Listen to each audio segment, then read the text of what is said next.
বয়সের ভারে হাঁটতে না পারলেও যুদ্ধবিধ্বস্ত গাজার ধ্বংসস্তূপে এই বৃদ্ধ হন্যে হয়ে খুঁজে বেড়ান পবিত্র কোরআন শরীফ। এরপর সেগুলোকে নিজের পাঠাগারে নিয়ে মেরামত করে রেখে দেন যত্ন সহকারে। এমনকি উপত্যকার মানুষজন তার কাছে কোরআন মেরামতের জন্য নিয়ে এলেও তিনি নেন না 1 পয়সাও পারিশ্রমিক।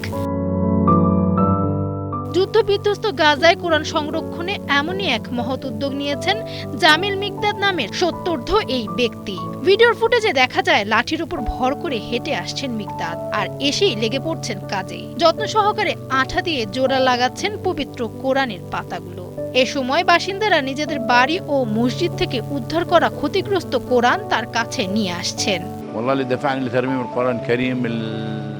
আগুনে পুরা সব স্থাপনার অধিকাংশ বই এবং কোরআনের কপি ক্ষতিগ্রস্ত হয়। আমরা ফিরে এসে দেখি ছাপাখানা ও গ্রন্থাগার আগুনে ধ্বংস হয়েছে। এখন আমরা শূন্য থেকে আবার ছাপাখানাটা চালু করার কাজ করছি, আর আমি কোরআন পুনরুদ্ধারের কাজে নিজেকে নিয়োজিত করি।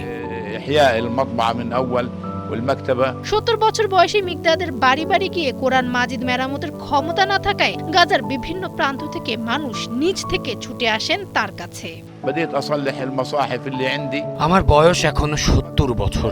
আগের মতো শারীরিক পরিশ্রম করার ক্ষমতা আর নেই। এর আগে আমি বাড়ির বাইরে বসে আমার কাছে থাকা ক্ষতিগ্রস্ত কোরআনের কপিগুলো মেরামত করতাম এবং প্রতিবেশী ও বন্ধুদের সঙ্গে কথা বলতাম। ধীরে ধীরে মানুষ তাদের বাড়ি ও মসজিদ থেকে উদ্ধার করা ক্ষতিগ্রস্ত কোরআন আমার কাছে নিয়ে আসতে শুরু করে, আর আমি সেগুলো মেরামত করতে থাকি। গাজার ভঙ্গুর পরিস্থিতিতে মিকদাদের এই কাজ করাটা বর্তমানে বেশ কঠিন, কেননা কোরআন মাজিদ মেরামত করতে প্রয়োজনীয় জিনিস জোগাড় করতে তাকে বেশ কষ্ট করতে হয়। আমাদের কাজের জন্য আঠা, কার্ডবোর্ড, চামড়া সহ আরো কিছু প্রয়োজনীয় উপকরণ লাগে, কিন্তু আঠার কার্ডবোর্ড এখন প্রায় পাওয়াই যায় না। কিছু উপকরণ এখনো সীমিত পরিমাণে মিললেও অনেক কিছুই বাজার থেকে সম্পূর্ণ উধাও হয়ে গেছে, আর যেগুলো পাওয়া যাচ্ছে সেগুলোর দাম এখন আগের তুলনায় 10 থেকে 15 গুণ বেড়ে গেছে।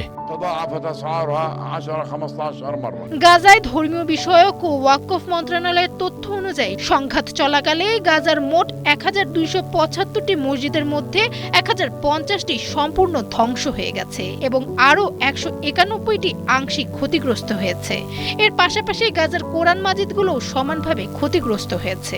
আর এমন পরিস্থিতি থেকে রক্ষা পেতেই কোরআন মাজিদ মেরামতের এই মহান উদ্যোগ নিয়েছেন মিকদাদ।